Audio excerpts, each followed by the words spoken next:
anywhere from like 20, so mold will propagate anywhere between 24 and 48 hours of just constant humidity levels. Hey there, above we're gonna go live in just a few minutes, or we're gonna start in just a few minutes.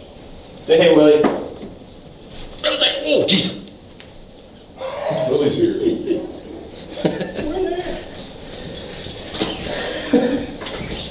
You want to get up? Trick table there. Well, he doesn't know he has short legs.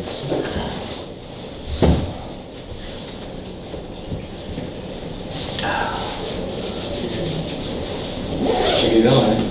Yep, that's I'm as ready as we be. So I got some coffee in a minute. This is gonna be a trial run for your thing. My newer PowerPoint. Let me see if I got the microphone things out here to make sure. Yeah, I got everything going. You good? Yeah, there's people watching. Awesome. See there? It's all about the weather. Hey there, Bob from Oregon's Constant Gardener. We're back from hiatus. We got about 3 people in the crowd. It's a slow start on a sleepy day. Santo is preparing a new presentation. This will be the first time you'll be doing it. Yep. Maybe the last, I don't know. You may need to rejigger the whole thing. Fine tune it. Before we get started though, why am I talking so loud? There's like 3 people here. Nick Reynolds, who is not at all prepared, is going to come up because all the fires in Northern California, he's been in contact with them down there. Patrick King from Soil King has been doing a lot to help people down there, and we're helping him to help them by taking some stuff down. And Nick is spearheading those efforts, so he's going to come up and then we'll just give him a little room here. Does that work? That is a word. Spearheading. I've been using that word. Ramrodding. Okay, real quick, I just wanted to go over some stuff for everybody. First of all, so I'm sure most people have heard about the fires in California. The information that I have right now, there's about 3,500 homes destroyed. So if we average that out to 3 people per home, that's a lot of people displaced. And these people have lost everything from toiletries, clothing, stuff that you can't replace, pictures, and you can imagine. So it's like a war zone down there. So what we've done, we've got a lot of stuff I just want to cover really quick, but what we've done, we've set up drop-off locations throughout the state of Oregon. Shamal from Grossmith and I will be heading down tomorrow morning. We're picking up all the donations so far today, and there will be subsequent trips headed down there in the coming weeks. But some exciting stuff. We didn't expect it to get this big, but it's really grown pretty huge right now. So Cultured Biologics, we've got some efforts going on through our company. Tim McCormick, CEO, he's going to be taking donations in Denver at our warehouse location over there.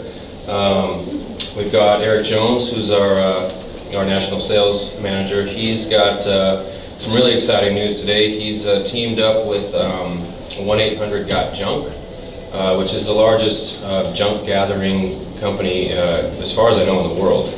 And their corporate office, and especially the Denver crews over there, will be gathering and sifting through the stuff that they pick up. They'll be storing that in a storage unit for us, and we'll be Cultured will be shipping pallets of supplies and things over there to California for those guys.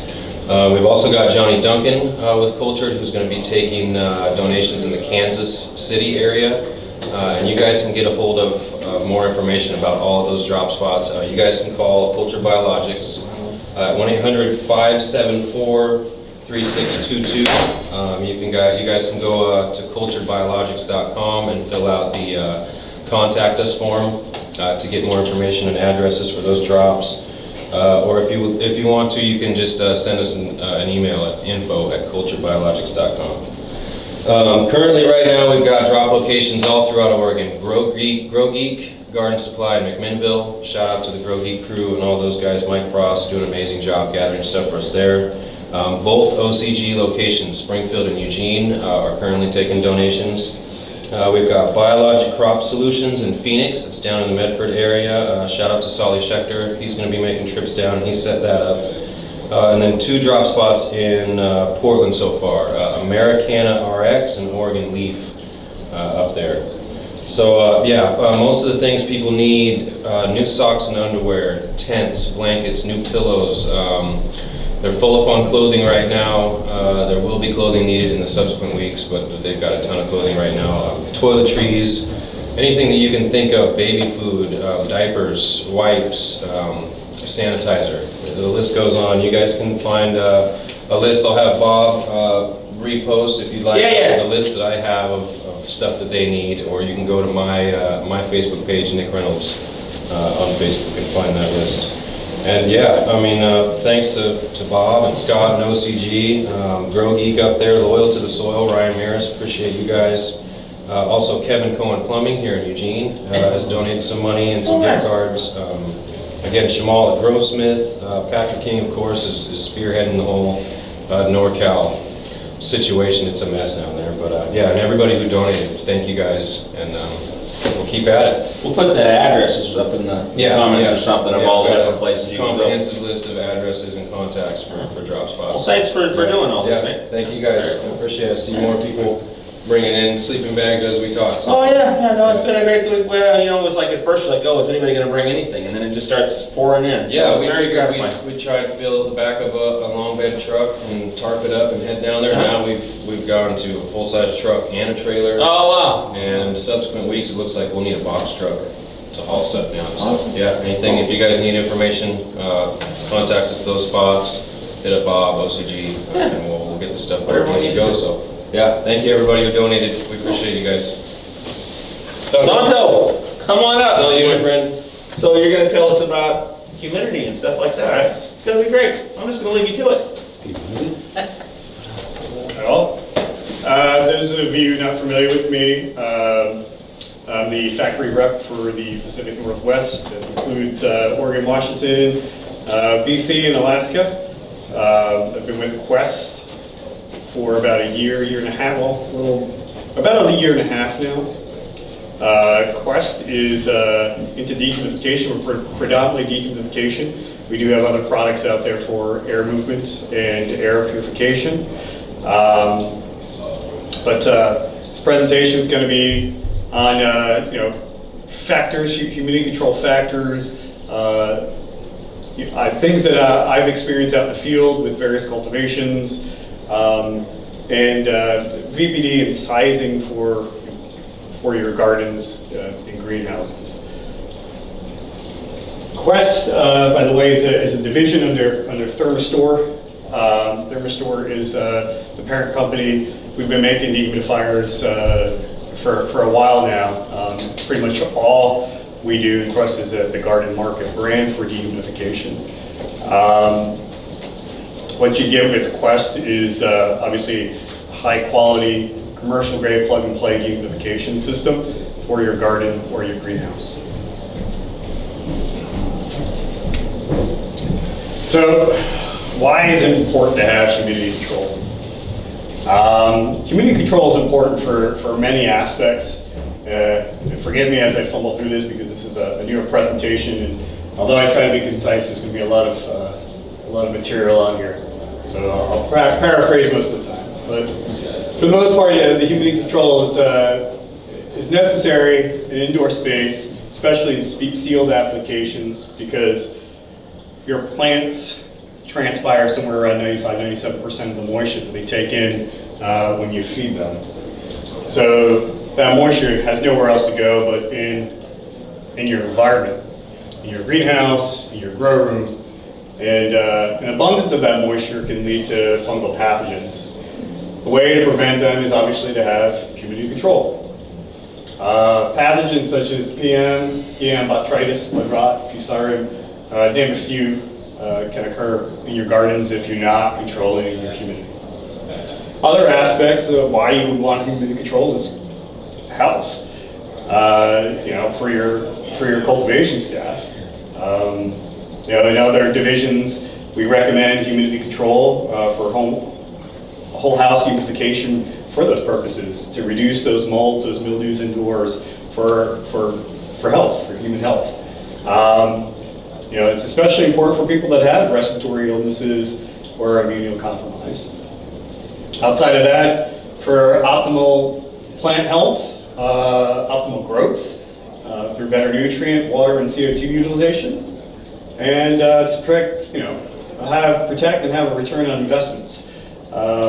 Humidity control is again necessary in your garden. And it's one of these things where you don't invest enough into it, you could be setting yourself up for failure.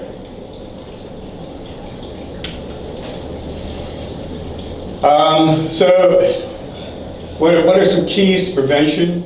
Again, humidity control.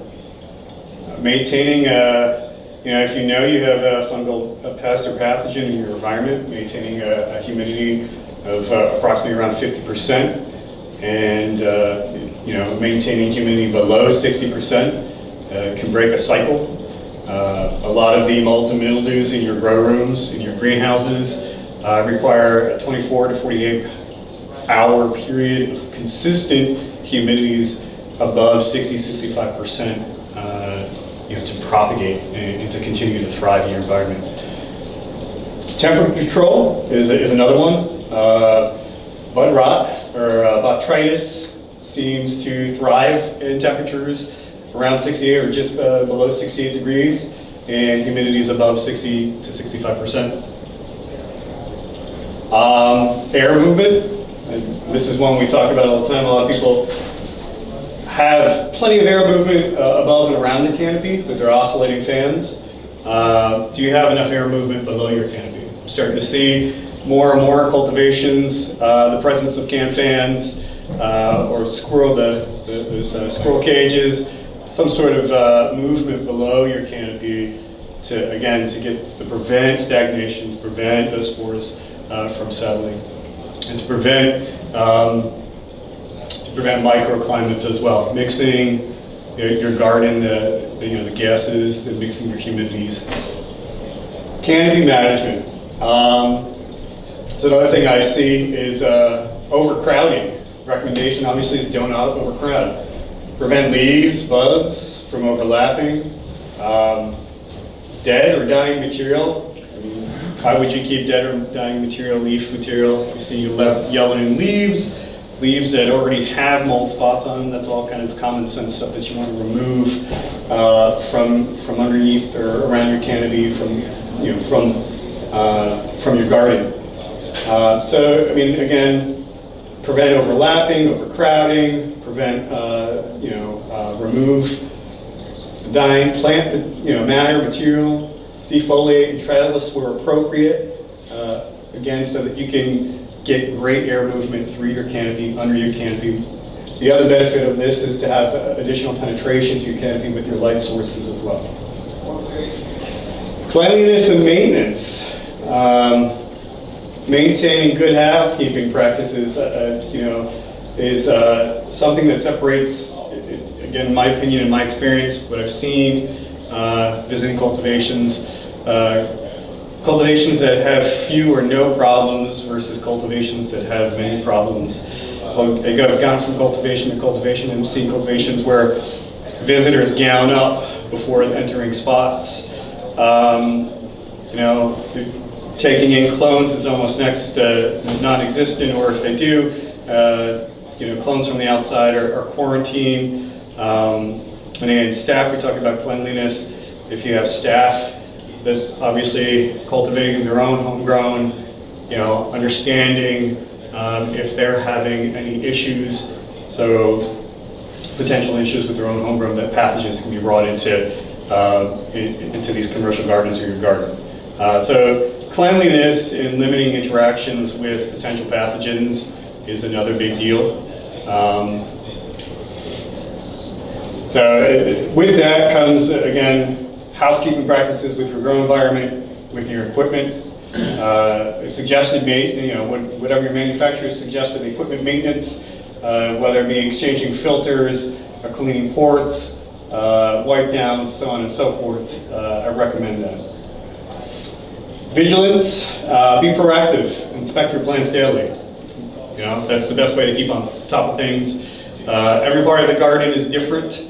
Microclimates can happen, temperature variances and humidity variances can happen within your garden.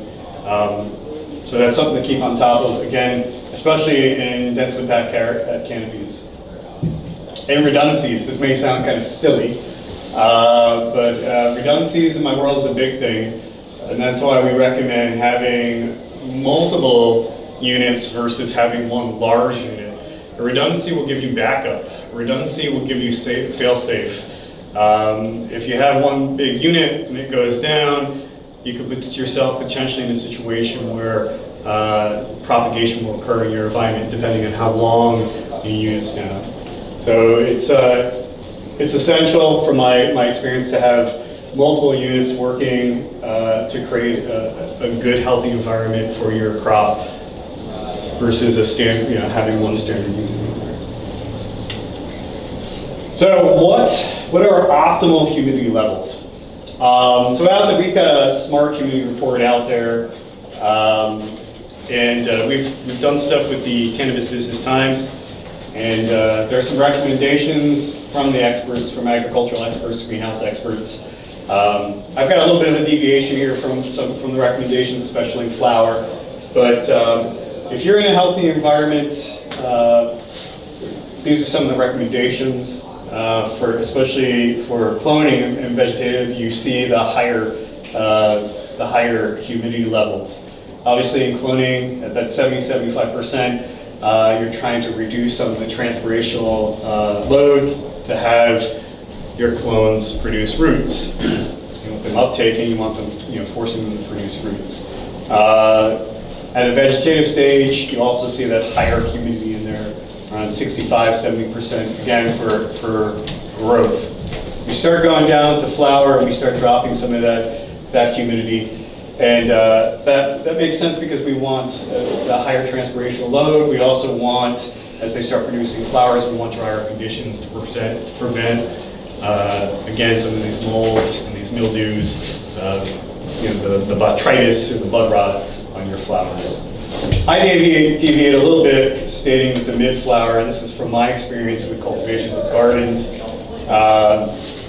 where I see a lot of growers hover around that 45% mark. Some of you may say that's low, some of you may say that I dive down even lower than that. This is pretty consistent from what I've been seeing between that 45 and 55 from mid to late flower. Anywhere from that, the last couple of weeks, you might even see lower than 45.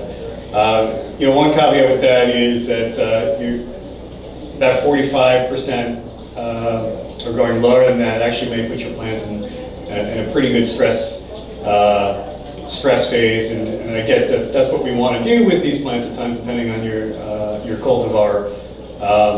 But in the same sense too, keep in mind that low humidities aren't always necessarily that fail-safe to prevent molds and mildews, because weak plants still can succumb to molds and mildews at lower humidities. So maintaining healthy plants is your best bet, and not diving too far down is also safe. We have got some nighttime conditions. Typically, that nighttime, and I'll have to do a little correction here. That nighttime condition is in alignment with early flower. I do recommend having it a little lower for, so that mid to late flower right there, the 45 to 55 is daytime conditions. You can date day and night with that condition. You can dip down a little lower at in that condition for your nighttime. Obviously, again, you're going to have cooler temperatures, and we want to prevent any propagation of mold and mildew.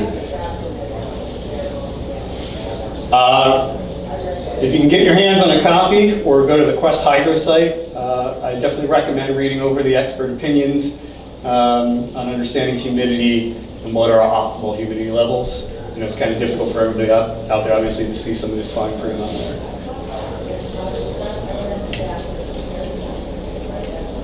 This is something that's been very common the last year or two, the vapor pressure deficit. A lot of the info that was on that previous slide pertains to some of this, and vapor pressure deficit is something that we're currently understanding is an expression of how the plant feels in response to a given humidity at a given temperature in your growing environment. So VPD is basically measured in millibars, kilopascals. Difference is actually the difference between this saturated, it's the difference between a saturated humidity condition, like 100% saturated at a given temperature, versus what is actually in that environment at that time. It could also be the difference between leaf saturation, because the air within a leaf is typically around 100% saturation, versus what is actually in the air at that time. So I have a little thing here, saturation, think obviously 100% RH, your environment. And then at the leaf, it's the same thing, leaves being somewhere around 100% RH. Again, go to the Quest Hydro and find the information on the Smart Humidity Report. We've got expert opinion on VPD. And again, millibars and kilopascals. So if you're someone that knows about VPD, healthy zone is typically somewhere between 0.8 kilopascals to 1.25 kilopascals. So why is VPD important? And this is all part of the humidity control. Again, it's a lot of information. I need to make this a little more concise, but first it's important to understand that plants pull nutrients, pull water from their media up through their roots, through the xylem in their stems, and out through the stomata, the pores within the leaf. The stomata are actually found on pretty much almost any material, whether it be a stem, a branch, a leaf, flowers, on the plant. It's not just on the leaves, but we typically talk about transpiration through leaves. So this transpiration is both temperature, is directly impacted by temperature and humidity, and transpiration is part of this process. So when we talk about VPD, this vapor pressure deficit, when we talk about humidity levels, when humidity levels are too high, we're talking about plants can't transpire properly. So they have their stomata open to release their water vapor and to uptake CO2. There's a gas exchange going on here. When you have conditions in a room, circa maybe between 80 and 90% humidity, the plant has a difficult time removing that moisture from it, uptaking that moisture and pulling it through. And so with that, you tend to have nutrient deficiencies, and you'll tend to have, the plant will suffer and can succumb to disease, especially if it's not uptaking its nutrients. Question? Sure. Sort of. I mean, this is just another representation of the chart that you had 3 slides ago, which showed the relative humidity that was preferable for different aspects or cycles during the growth pattern, right? Yes. So all this is doing is being more specific about when we're on an outlying area. Say, for instance, what you were discussing about the late flower relative humidities being from, what was it, 45 to 55%? Yeah. So in this particular case, the too high would be that you had 60% humidity during the late flowering, right? Yeah, beyond that 65, so in late flower, keeping humidities closer to those vegetative or cloning temperatures typically wouldn't be a good idea, especially depending on the density. Right, this is just an expression of what happens when you do that. Yes, Because you can't measure this. Yeah. Other than to know what your relative humidity is and calculate it as a percentage against 100%. Yeah. Okay. There are ways to calculate it, the accuracy of calculating it. I guess it's still kind of up in the air. But it still comes back to the relative humidity. Yeah. So the range that you want, as per your chart, was 45 to 55% during the mid to late flowering, other than at night. Well, see, the VPD is a combination of both your temperature and your relative humidity. So it's telling you, it's juggling. At this given temperature, you have this much water vapor in your air. And that's basically, again, what relative humidity is. It's relative to the temperature. Yeah, exactly. So this is a unit of measurement that's a combination of both temperature and humidity in one measurement. We'll get to it. I was mostly curious because you really can't, as a layperson, you can't really measure this.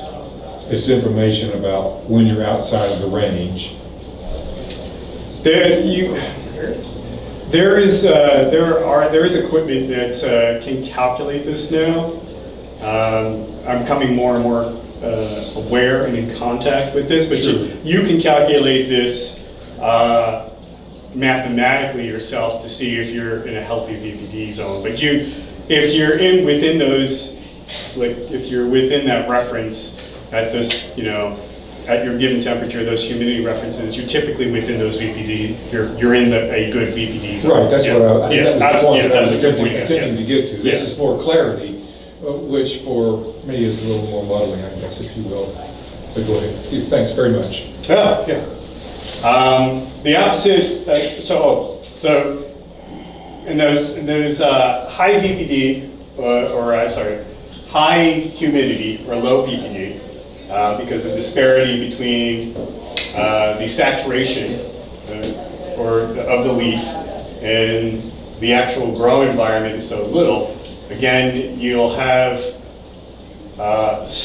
slower pull from your root zone through your stems, through your leaves. Again, it leads to those mineral or those nutrient deficiencies. It slows the CO2 intake, which slows photosynthesis. And again, it leads to onset of disease as well. I guess the point I would get to is that it impedes the process. When the relative humidity levels are too low, which is high VPD, that's the large disparity between the saturated leaf and the very dry environment, or overly dry garden environments, you get things like interleaf rolling, which slows photosynthesis, and you get things like high transpiration conditions in the plants. And what that can entail is if you have if the stomata, the guard cells there, right? So we're not in a closed position, but we're in a position that's still open, and we're in a very dry environment, and the plant is continuously transpiring. The plant is also continuously taking up nutrients. So you can get to a position where you run into nutrient burn, you run into a position where the leaves get crispy, you run to a position where pathogens can take advantage of this type of situation and run into stunted growth. Again, you get into disease. And so it's a nasty cycle to be caught in if it's too dry. And this is, I see this a lot in late flower in a lot of gardens. Crews want to drive their humidity down as far as they can go, but they still succumb to powdery mildew. They still succumb to botrytis, and they're wondering, well, I've got the lowest humidity I could possibly have. It's not that the issue is the humidity at this point. It's the issue is that the plant is sick at this point, and the leaves themselves have 100% humid moisture, have that moisture load, and that is the source that your botrytis, that your powdery mildew, you're getting. That's the source of the humidity that that these molds and mildews are feeding off of. So it's always best that, yes, keep a dry condition, but not an overly dry condition so that your plants are getting ill. And so in these attempts, what will happen is these guard cells will close. In the too high where the difference is low, the guard cells are all the way open. They're trying to transpire. In this case, the guard cells in the stomata are trying to close, and at the point, if they do get to the point where they're closed, then they're not uptaking anything. And you get soft tissues, you'll get wilting, and again, you'll get leaf roll to slow down photosynthesis. And so that's when you get these lower humidity conditions in your garden. So why is it important? It's important to help cultivators understand the relationship between their plants and their environmental conditions. Again, plants will struggle with the abundance, the lack of the abundance of humidity afforded to them. And VPD will help you take advantage in gardens to better utilize nutrients, water, CO2, and even to optimize your lighting schemes as well. So we actually get to calculating it, and so how to calculate. A lot of us see these charts online. I just randomly chose one that fell with the kilopascals, but there's so many charts out there. There are charts in millibars, there are charts again in the kilopascals, and in this chart here in the green section, you're within a healthy zone for your VPD. So in that healthy zone, you're going to experience optimal growth with a given temperature, with a given humidity. Noteworthy values, and you'll find this on our humidity report for VPD, 0.8 to 0.25 kilopascals. That's a healthy zone if you want to calculate your own VPD. There are some exceptions. You can run your anywhere from 0.4 to 0.8 kilopascals, which means essentially your humidity levels, that ratio of the temp and humidity, is a little higher. And we typically see that with clones, right? Everybody is cloning in warmer, more humid temperatures to prevent, to slow down transpiration and to have root growth. What are the colors? Oh, so the colors, the green represents healthy, the red represents a sort of an out of bounds area where you can potentially run into issues where the plant is either VPD low or VPD high. I know you saw that tip of your tongue, so. No, I kind of got that, green versus red. It's pretty clear. Yellow doesn't fit in anywhere at all. But that's not relative to the whole cycle at once, is it? Or is it segmented within the growth cycles? So would that would be different for cloning, it would be different for veg, and it would be different for probably the early and the late flowering, right? Or no? Yeah. And it's very different from my drying room right now. It's very. Yeah, but I mean, that one chart doesn't fit all. No, one chart doesn't fit all, one VPD doesn't fit. I mean, and it really depends too. When I visit cultivations, I always talk to guys about understanding what they're growing. Cultivars, genetics, one strain is not going to react the same as another strain. So you get genetically, if you're talking about tropical strains, you're talking about something that's airier and more susceptible to humidity. Yeah, that's not less. Varietal issues is Yes. quite different than. And so that's going to basics. fall in different places on this VPD Yeah. chart. So, but cloning would be in a different spot in this VPD chart as versus veg versus early flower versus late flower versus you were talking about drying. Yeah, drying is a completely different issue. We'll get to drying as well. Good, because that's where I'm at. And then you see late flower. Those higher numbers in this instance are going to represent that drop in temp and that drop in humidity as well. I have the equation up here to calculate your VPD. It's a two-step equation, and I have the two-step equation, and again, this is at the Quest Hydro site. You can pull it and actually put it into a spreadsheet. You guys working with Excel or anything like that, and to calculate your VPD. I chose the two-step equation because it gives you an idea, it gives you a reference of what you're calculating. You're calculating you're calculating either room saturation or leaf saturation, and then subtracting what the actual temp and humidity is in your room from that and getting a value, versus putting it all into one equation and not seeing where it's coming from. So taking the two-step process before going, hey, I can just throw it all into one equation, in my opinion, it's better to understand where this is coming from. So in this example, we have a room at 80 degrees Fahrenheit with an RH of 47%. When you plug everything into that equation, you get a kilopascal rating of, or water vapor pressure in the room of 1.67, and that's the actual vapor pressure of the room. If we're going to take this off the leaf, let's say we measure the leaf temperatures. and the leaf temperature is 75 degrees, then you'll need some sort of method, whether you have a hygrometer, thermostat at the canopy, or some sort of a heat gun.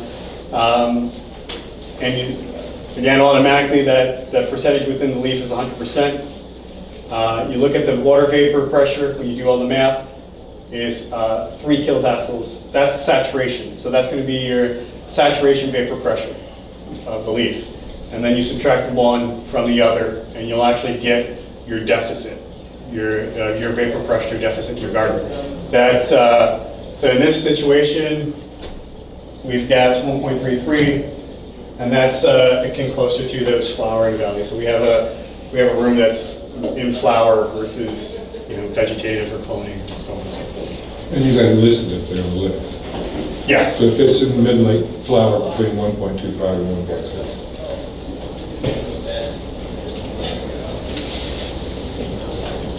All right, so you get out of that kind of and again, forgive me for fumbling around to a newer PowerPoint, and I'll be making these a little more flow-wise and concise.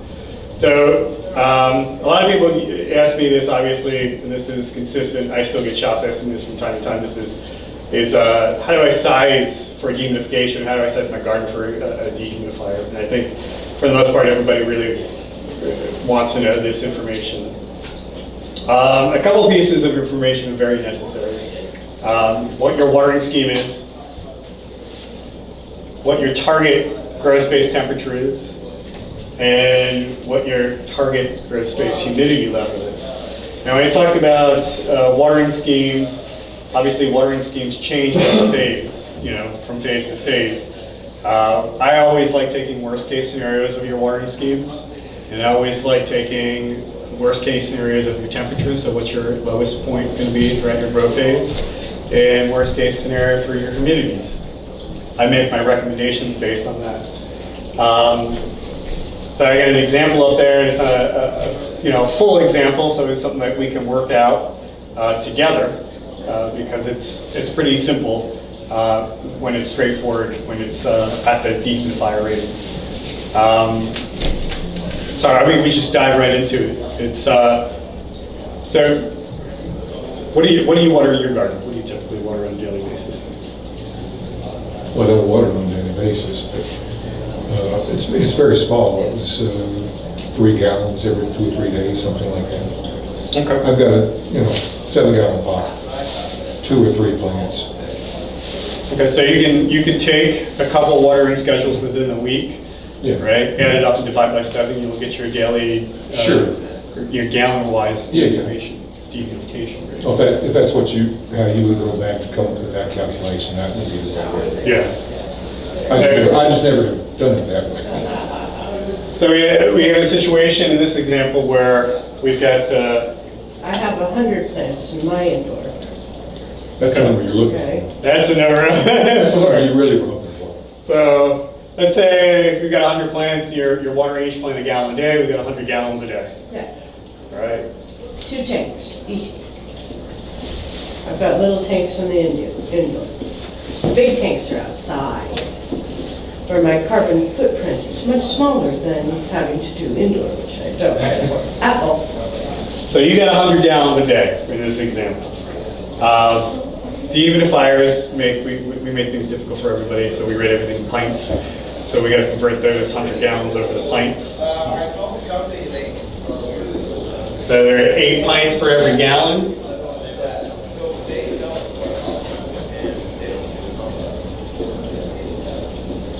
And so now we have 800 pints. That's what you water. Let's say you're watering a gallon, like 100 gallons a day. 800 pints a day. And that's not counting the clone operation and all the babies. Let's just say it's a flower room. Yeah, okay. Now, all these conditions are taken at that 80-60, and I'll tell you why in a minute. But so you have 800 pints of water removal needed per day. At this point, you start looking at units and their capacities, how much they remove. So let's say you have you're eyeing up a dehumidifier and it says 200 pints per day, right? Your DeHu, Most, it seems.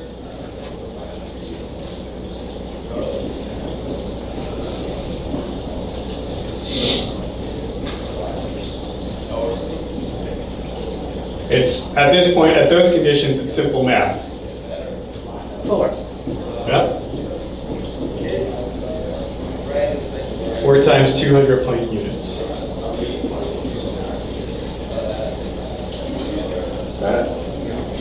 And I need hoses on them because I'm not going to take the time to dump them. Thanks very much. So now where this 8060 comes in is dehumidifiers all have a booth test rating. 8060 right now is the highest standard that there is in this industry. And that basically means at 80 degrees and 60% relative humidity, this 200 pint dehumidifier is going to pull 200 pints. But what if those conditions change? Nobody runs their flower room at 80-60, not that I know, unless you're in I'm sorry, the mine's greenhouse. not- Yeah, it's not sealed totally tight, so it's rainy and wet for 4 or 5 days. And there's seepage under it and there. Yep. So Somebody those needs buckets conditions undone. are booth test conditions. Now, if they drop, then you'll need more units, because what happens is the cooler the temperature, the less productive, less performance you're going to get from your dehumidifier. And that's because it's based on refrigerant technology. All this happens with all dehumidifications, all refrigerant-based dehumidifiers. Dropping temperatures will reduce their performance, reduce their capacity, so to speak. So the conditions closer to, and I've done this with our DeHus, with competitor DeHus, when you drop another 10 degrees and you hit consistently another 10% less relative humidity, you'll need at least twice the dehumidification recommended that this gave you. So for an instance, in this situation, we go from 80 to 70 degrees and we go from 60 to 50% relative humidity. If you can keep that constant, the units themselves you would need to double the capacity, or double the amount of units in your gross I'm space. working on it. You're working. Consistency is a difficult thing in life. So, but that's only if you consistently hit those conditions, because again, dropping those temperatures reduces the performance of the unit, the capacity of the unit. And again, that's all because it's based on the refrigerant-based technology. Coils get colder. As the coils get colder, you get closer and closer to a point where coils can go into a frost mode, and at that point, the DeHu is not really removing any water. Or if it is, it's removing a minuscule amount of water. So you can get into a situation where your 200 pint dehumidifier actually becomes like a 20 pint dehumidifier. And that's why in a lot of flower garden, like in a lot of gardens, in the flowering stage, guys that like to dive to 65, 60, and are trying to hit for that 35%, 30% humidity, they'll call me up and say, hey, my dehumidifier doesn't seem like it's working well. It's not working because it's not in the best conditions. I like to recommend the DeHu is going to work fine between 70 and 90. Nobody's going to run a garden unless you're in a greenhouse, you're suffering high heat conditions in the middle of summer at typically at 90 degrees, but I say the happy zone is somewhere between there. You can run it, if you're running above 80, you're going to get more your performance. If you're running it below 80, you're going to get a little less performance. Just keep that in mind.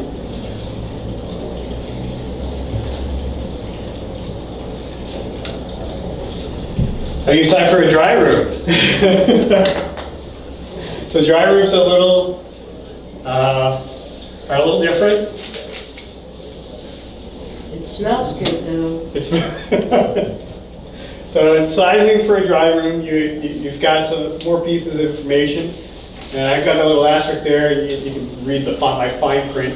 I like to do a 1-to-1 ratio because it's easy math. You basically need your wet weight. What is So straight numbers, if you have 1,000 pounds of wet weight, you introduce that to your sealed dry room. And you have, in this one it says 14 days, but we'll do straight math. Let's say if you dry here over a 10-day period. So here we've got 1 pound equals 1 pint. So 1,000 pounds equals 1,000 pints of water. Over that 10-day period, divide that up, you need 100 pints of dehumidification per day in this situation. But again, you got to take into consideration your target temperatures and you target humidity levels as well. Is this as straightforward as it can be? I mean, in this situation when you'll oversize your dehumidifier a little bit, typically 1 pound of wet weight is about 75%, somewhere around 75% water, and the rest is plant matter. But it's easier for most people to just do the 1-to-1 ratio instead of having to dive in and do, it's 3/4 times this or that. Especially if you get into, if you're being exacting. So in this example, we've got a cultivation that harvests about 1,000 pounds of wet weight, dries it for 10 days, and again, it's at that 80-60. I know nobody's going to dry it at 80-60, but you never know. At 80-60, over that 10-day period, we said that 100 pints of dehumidification would be needed.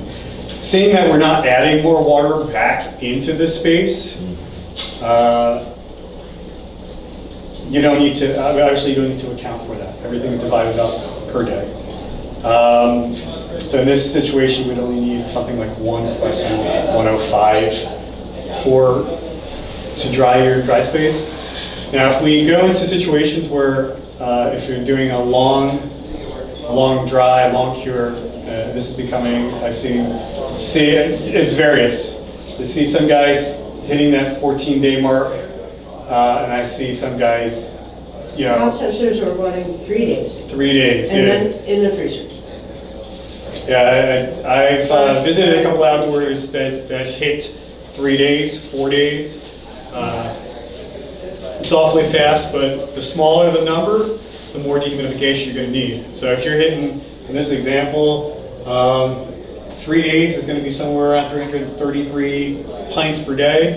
You'd need 3 or you'd need 4 of those systems to do it, or like 2 155s.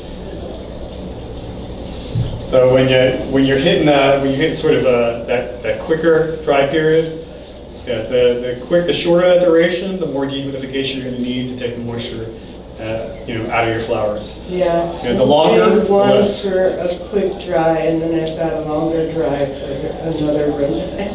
It's too big to, get dry enough. So it'll be longer anyway. Temperatures, like in the grow room situation, the flowering room situation, temperatures also affect drying and curing as well. So keep that in mind. Becoming more and more acquainted with conditions somewhere between 60 and 65 degrees, with humidities around 55-60% in dry spaces for those long dries. Everybody has their thing. There's nuance. Some spaces 70-75 degrees at 50%. Some spaces, again, over that 3-day period, 7-day period, 10-day period. All over the place. We shoot for about 60-60. So in those situations, dehumidification need would go up twofold at a 60-60. So you didn't bring it down to 50, but you brought your temps down about 20 degrees. And 20 and 60 DeHu would probably be somewhere around at 50% capacity. So again, you would bring in a second one in this situation. Can we do some math, since I have the dimensions of what I've got to give So you got weights? I've got an arena that's 33,600 square feet, so it's 22 feet high, and I've got 14-foot high sides, and it's all wrapped in plastic. I'm looking to get 50% RH humidity. And how many plants do I have? I still got 1,500 plants So cut down. with that calculation, when you do square footage or cubic footage, a lot of stuff comes from the HVAC, where you're doing residential or you're doing commercial, taking into account how much dehumidification you need. If I were to do calculations based on square footage or cubic footage, it could over or underestimate your dehumidification need. So again, the best values that I could get from you would be your overall wet weight, and then what conditions, temperatures, and target humidities, like you said, about 47%, you intend to dry at. So, So I need an average wet weight times 15. So let's see, if our average wet weight has been 4 pounds, I've only got a pound of that because they're small, times 1,500, so almost 6,000 pounds of wet weight. okay. And what temperature? That's the question now, is how do I do this? I don't know. It's outside in the arena and I wrapped it all in plastic. We can exchange information, Okay, and I can help you afterwards. Okay. So that's just a simple way of doing things. You can always reach out to us. My information's at the end of this wonky PowerPoint, but you can reach out to me, and I can definitely help you size for your dry space or your garden. It's never really an issue. When we start getting into like precise degrees that you dry at, I only have limited information on conditions, so I can only really give you 2 or 3 points, and then off of that I would have to extrapolate and do my math. So what do you find to be optimal so far in your experience? I mean, like I said, we shoot for about a 14-day. I mean, it ends up being about 10, usually 60. What do you see as being optimal? I mean, aside from nuances, but scientifically for terpene retention. The longer Yeah. the longer dries and cures. Yeah.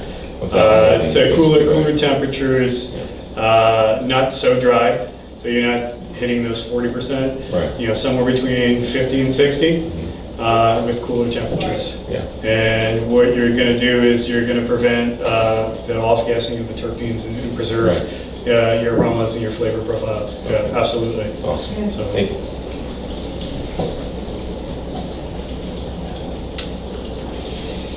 So what are some limiting factors with the DeHu? So we talked about temperature and what are some benefits. So low ambient temperatures affects performance.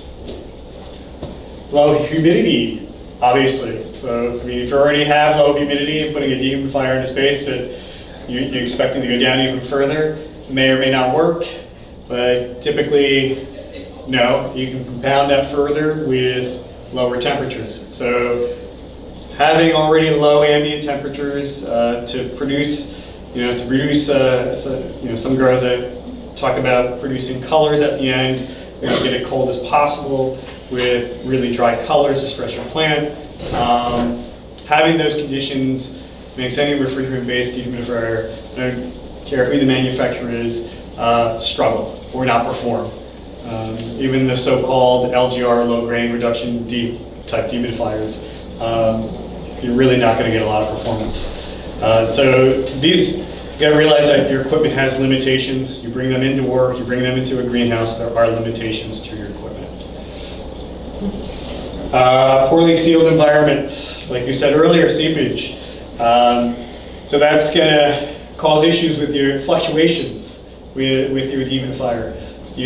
Dehumidifiers are meant to work in sealed environments. You can't dehumidify the world. So if you have a poor seal in your environment, in your greenhouse, in your grow room, and I'm not saying like airtight, because there's no such thing as an airtight greenhouse or an airtight grow room. There's always going to be some sort of leakage in your environment, in your grow room. And that's okay. But when you have a tremendous amount of leakage in your environment, a tremendous amount of influx, Greenhouses, I see it all the time, obviously, because there's exhaust, there are wet walls, there are roll-up sides. When you have that tremendous gas exchange, that's when issues occur.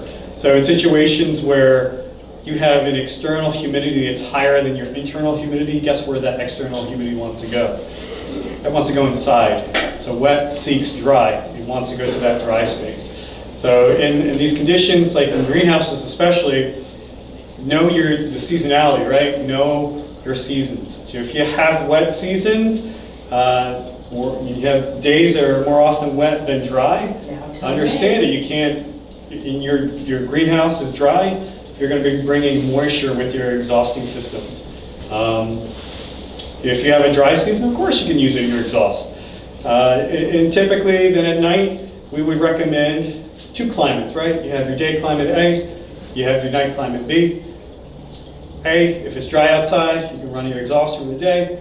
B, as the temperatures drop, you close up your greenhouse and you run your dehumidification system to remove moisture at night. Heat also helps. Dehumidifiers, the plug-and-play commercial systems get off some heat, and so it's a benefit for your greenhouse systems to provide a little bit of heat. So heat also keeps that humidity load down lower as well. And the reasoning behind that is warmer pockets of air can hold more moisture to it, but as that air expands, or that temperature rises, that humidity starts to drop. Converse, at night, or when in a lights out condition in an indoor space, when that heat load's gone, the temperature drops, that colder pocket of air condenses and your humidity goes up. So that's why those things occur. And so a little bit of heat and maintaining your temperatures, between no difference, I'd like to say between maybe a 5 to 10 degree difference from day and night. I like seeing it closer to 5. If you want to be in that 10 degree difference, that works as well. Just know that you may need more dehumidification for that nighttime phase. But if you can keep your temperatures consistent, your day and night temperatures pretty close to each other, your dehumidification load from day to night will be very similar. So DeHus, again, you can't dehumidify the world. Poorly placed dehumidification. Again, I come in contact with this actually more often than not, which kind of surprises me. Don't have your AC exhaust into your dehumidifier. It makes sense now we're talking about temperatures. You're putting cold air into your dehumidifier, you're reducing performance. Allow your dehumidifier to sit in a pocket of already mixed air. Don't exhaust into it. You're not doing yourself any good. Again, I come across this all the time. You'll get fluctuations. Maybe, your AC is going to kick on and off throughout the day, and so you get points where your humidity is low, the humidity is high, your humidity is low, back and forth. It'll toggle back and forth. So you'll get fluctuations, poor performance. The other thing is ducting as well. If you plan to put your dehumidifier outside your garden space and duct in, duct out, make sure you duct back in. You cannot duct out the warm air. That's the dry air. You've just bought yourself an expensive ventilation. So benefits. The refrigerant-based systems are more efficient than other technologies out there. There are other dehumidification technologies out there. They're not as efficient. One of them would be desiccant-based technologies. Those systems tend to be larger systems, but they also tend to be energy hogs as well. So this translates to less runtime. This translates to less energy consumption. Lower cost of ownership. Again, more efficiency lends to less runtime. In turn, lends to less operational costs over the lifetime of the dehumidifier. Plug and play. That's another benefit. So versus a large HVAC, a large desiccant type system, is the plug and play modular system. These systems are very modular. It's very flexible, very scalable. You can add another DeHu, you can remove a DeHu, you can reallocate your DeHus. Very similar to other hydroponic solutions, your lighting schemes, tables, whatever the case may be. Installation. This is a bit debatable, seeing that the units are heavy, but it's a lot easier to install one of these than, again, some of these large singular type systems that are out in the market. But pretty easy to hang, set, forget. I mean, not really that you want to forget it, but and maintenance is really easy on these systems as well. Replacing filters, cleaning the drain port. Redundancy. Again, we were talking about large systems. Modular systems have an edge out over them because, again, you can add, subtract, reallocate.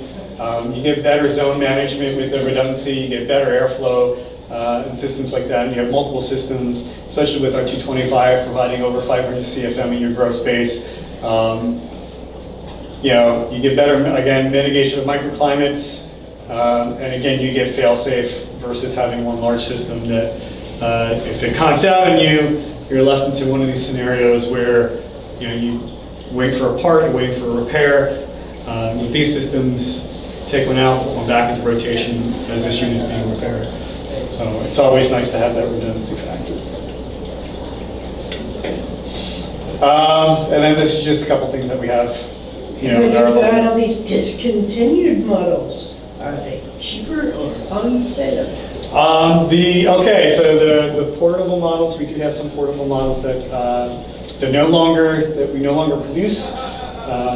They are available through a distributor, and you can get them through Oregon Wisconsin Gardener. Yeah, Bob. They may be limited. I don't know how many. I can't tell you an inventory from our distributor. So we offer, obviously, the 5 series. Some of the most efficient DeHus in the market are 1 of 5 being our most efficient, is actually the most efficient DeHu in the garden market, with the 155 being the second most. I know it's too tiny for anybody to see. If you visit us at questhydro.com, you can grab the specs off the site.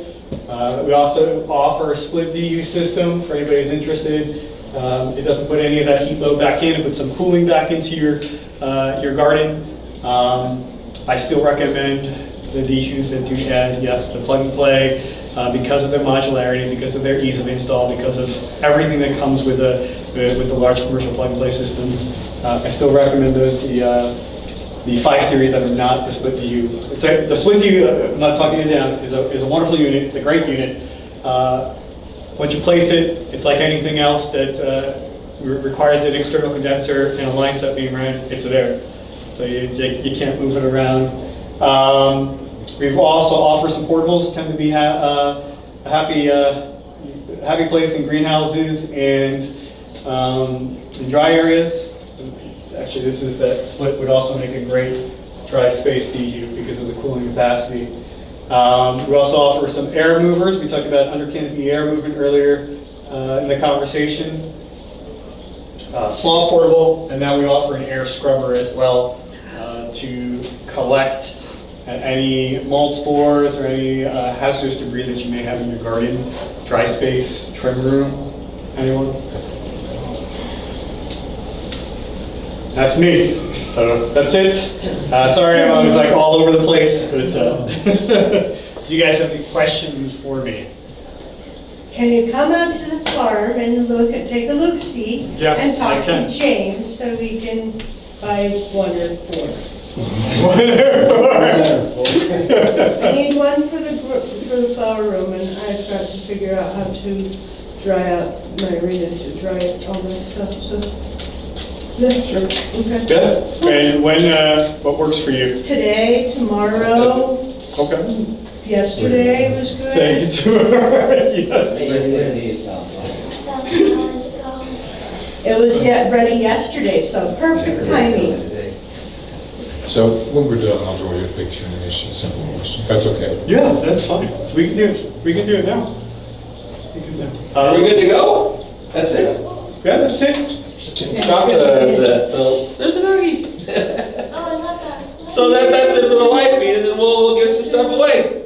Thank you. Thank you. Thank you, Santo.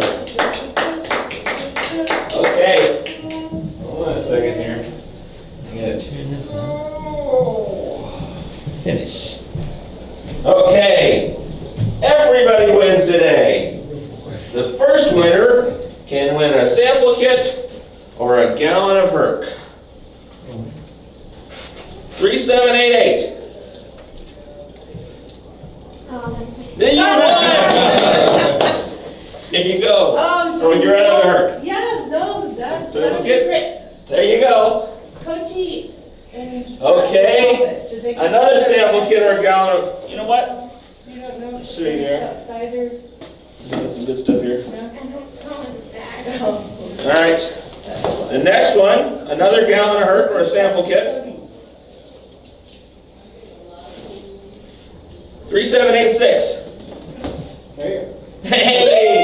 Yeah, that's a sample kit. Okay. All right. Let's see here. Is anybody extra large? Sure. You don't get a win now, okay? So, let's see. Is anybody a large? No? Okay. Could be a little. Could be a large. Well, You're a large. you want that or a gallon of Herc? Gallon of Herc. Okay. Sorry. No, it's an Halcyon massive shirt. No, gallon of Herc. All right. Who hasn't won yet? I need to go spend money. There you go. You won yet? You didn't I'll win? talk to you in a minute. All right. All right. Spending money. Who else didn't win? win? All right. And then I got a bunch of stickers here and a bunch of CDs. You haven't won yet. So go through these judiciously. Don't take the whole thing.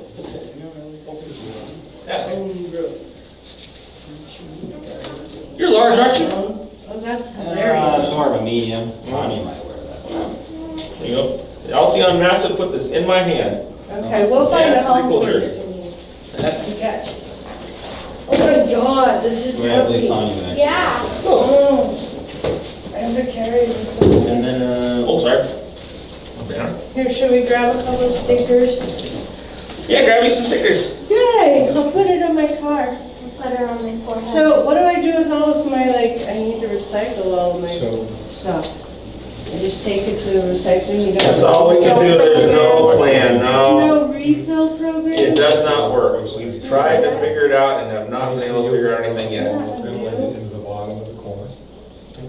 It's ventilation off the top, and right this year out the door. I saw your thing with him on, Oh, Halcyon, yeah, thank you, that was fun. Thank goodness, It's so going much. in here, You so. got, yeah. Yeah, some CDs. Okay. Look, Good. open them Both of them there, yeah. Kind of totaling air, if you Hey, will, buddy. but also impacting what's going on I can take them. to some degree. You brought up a CD to point go out or about do what? the hot air that's coming out here should be going into the room. What's it Yeah. say? Does it make a difference under the circumstances? Oh, it's Pig Farmer. That's Pig Farmer. He's a famous Massive, so you have air going in. Yeah, I heard a big one. There's air from this space going into this space. Just learning of Pig Farm. The AC Make is some amazing stuff up there. residential. Oh, get you a Quest water bottle too. There's a fan here, All and right, dress you gotta straight come and in help me. to the base of the room. You get that all set up? Oh, good, okay. Near the light. Yeah, There's Finally, a- I'll put that down over by the. Yeah. And historically, it's been recirculated within the room. This year, I'm changing. I'm going to take it and pump it out. Thank you, bud. Oh, you're welcome. Thanks for coming. I appreciate it. Electricity. We'll see ya. See When's ya. the next And one? more efficient. I don't know. Probably a couple weeks. Probably be a couple weeks. I'll get it figured out. I don't even know who it's gonna be yet, but I think we're It's gonna work gonna be on it. on Boda bags. This is. The what? Stupid bags If you will, with so their. it's not tight Oh. So if you have a DeHu here, it's intaking All the the live air from residents, this space. residents. Just get Trim the guys impact, supposed to then you're taking the be. air. About the what? That trim bin guys, they were supposed You to. have a Oh DeHu. yeah. We can. That's probably a good one. Why don't we get him down here? Yeah, we'll get the trim guy. bags No, trim all bins. The Triminator is the. Soil It's heater. that, I'm looking Because for the- the bucking lids. Oh yeah. I'm gonna So talk to tired. Bray about that. Yeah. What do we Yeah. got? The Wherever driveway. I- did last year was I ran this right into the. We had trim brushes. Oh, well, there's Terminator and then Twister. Well, it was The Twister guy was willing to come down too. I haven't been able to get him down here though. He was a little flaky. He bailed on me twice. In fact, supposed to be here for the THC fair in Salem. So they're coming down to do a demo at the farm. Oh, cool. Into the other end, Yeah, you that can might put be it in my apartment. possible here in the But it next. changes the concept. Heretofore, I thought I had a closed room with musicians. Awesome. Really? I really appreciate it. Yeah, you'll be I'd able like to so see much. it too, if you Well, were. I'm not And going to it's use it. so It was helpful much for versus networking otherwise and it didn't work. Yeah. The Thanks difference for was doing the so show. if You're I use that Thank you for coming. It means a lot to me. was about that. Hey, you know, if I ever marry that cute boy I met in your there's not parking room lot, So it has to. we're gonna have a wedding out here. I'm associated with that. Cool. I run the temperature, humidity register on the inside. Stop being shithead. So I have an idea. Stop being a shithead. If you will, so I feel like I'm getting an impact, but I'm also, there's strange stuff going on, you know, it's like they're running hot air into a culvert, so I'm having to reheat it, but it's also recycling it. And I find that sometimes this thing blows some pretty substantial hot air off of it. Oh, yeah. And, There's a lot of heat that goes, and I can show you how to calculate, how much of BTUs is going to use for the room. That heat is actually the dry air, and it's necessary for the dehumidification process. As long as your AC unit is sized appropriately for your lamp source, the heat coming from your lamp, and heat coming from your DeHu, in my opinion, you would have no reason to take that air and blow it out, because again, you're losing all the dry air. And that's, again, the heat thing is a positive thing, especially at night.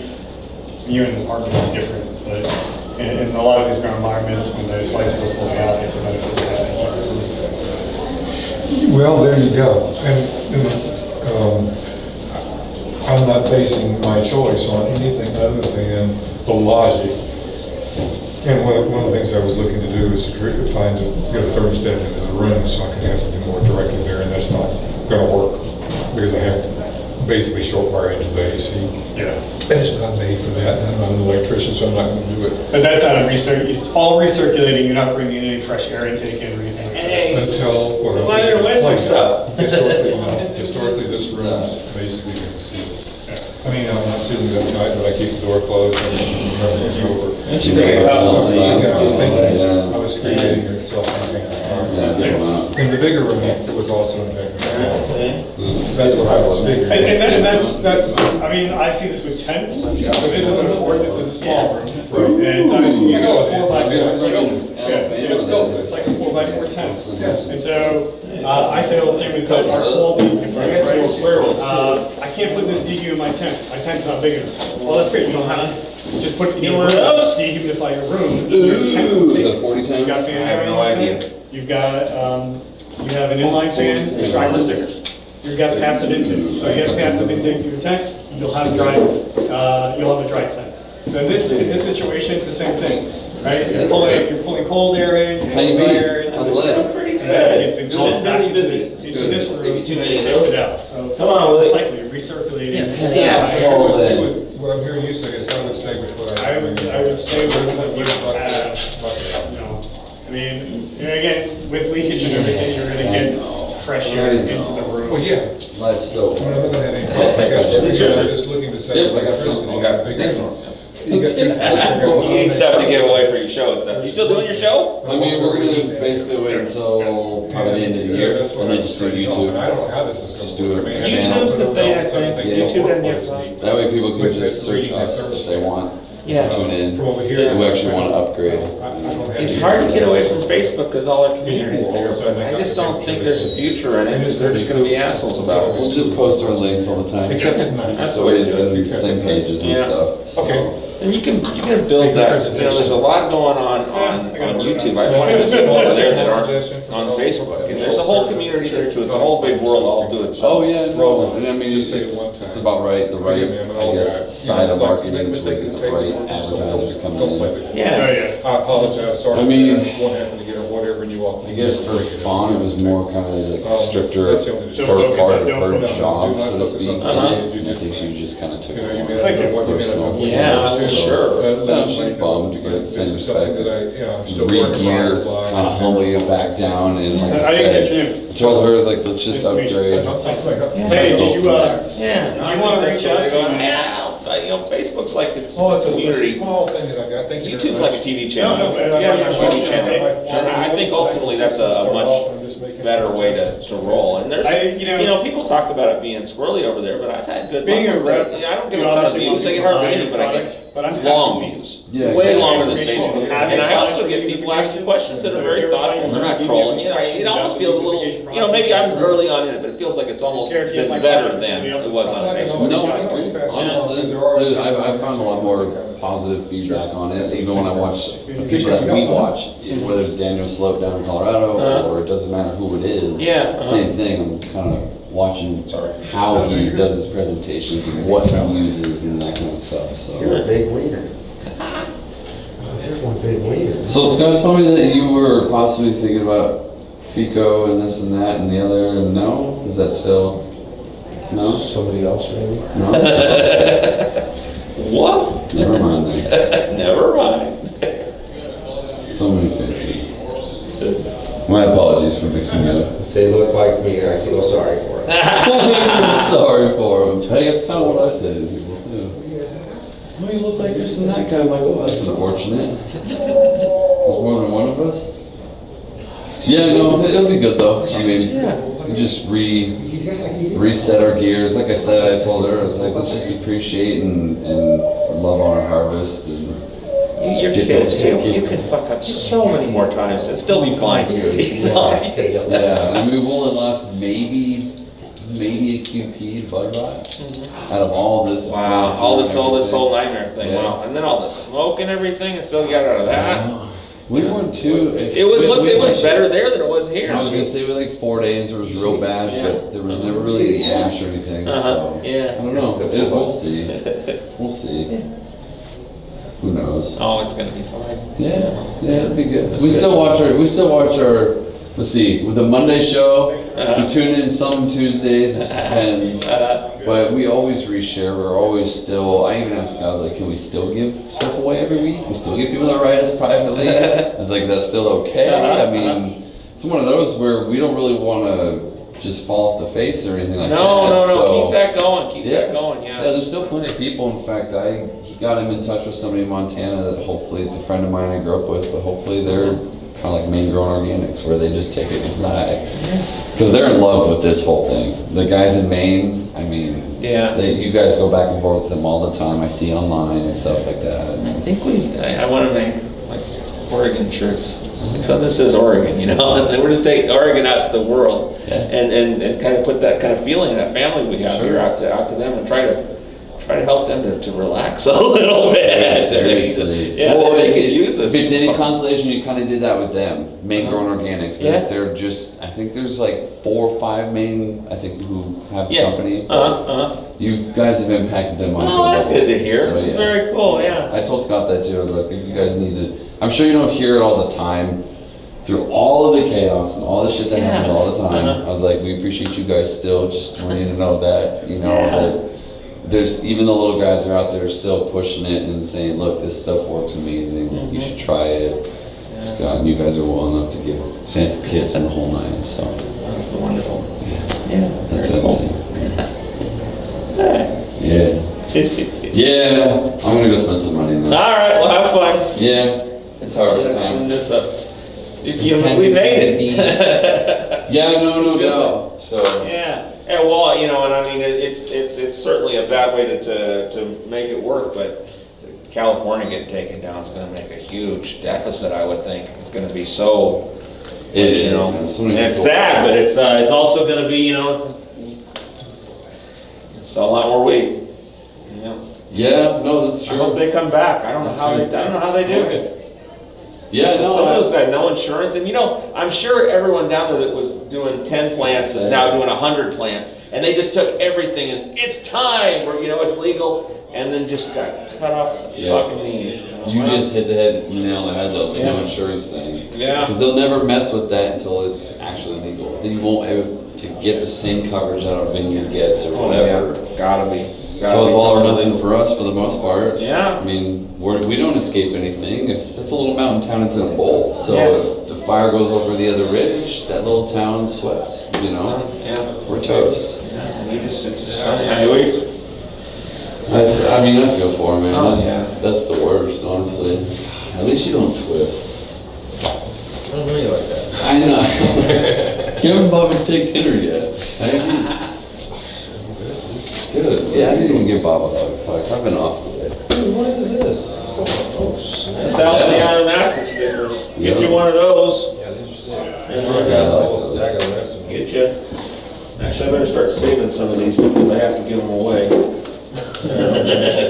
I just dropped ours off for the next pallet, but it's nothing huge, man. There's a bunch of, actually, there's a bunch of pairs of jeans that Scott Is gave that, me. is that full pallet back there? Yeah. Wrapped up? Yeah, they've got it wrapped up. Dude, I have all I of threw a those sleeping ones. bag in I there. don't use them. I just leave them. What's that? I collect them.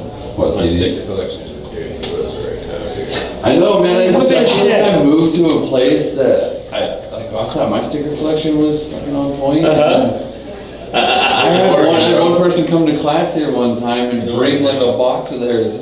Oh shit! So why Jordan wrote me, he's like, hey, grab me one of those water bottles. Okay. We're not gonna run out of this OCG green room. You stay here. I was wondering if he was gonna come down. He's done with one car. The radiator on the truck is cracked, I guess. Yeah. And the Tranny's out and tomorrow. my tranny's out, my truck again. Oh, dude. That's really that's pretty nice. The overcome, and then so some of the cancer patients at Dornbecker's, the children's cancer patients, designed all this cancer gear. And That's pretty cool. I was born in July, I have cancer. I'm like, dude, I want all of that shit. So I got the backpack coming in. I got another one of these Right hoodies on. coming. Yeah. Hell yeah. I told that guy, dude, I'll give you 3 ounces for the backpack. Bring it by. He's like, dude, give me 3 ounces and I'll fucking bring you both backpacks. I'll bring you another hoodie. I'll hook you up. And then That's called what me car- back, right, they're leaving today to go south Oh, to right play on. Stanford. So he's like, shit, dude, we just got a text message from the coach saying the black backpack's the only one we can bring. So I can't give it to you yet, but as soon as I get back, What up? Hey kids.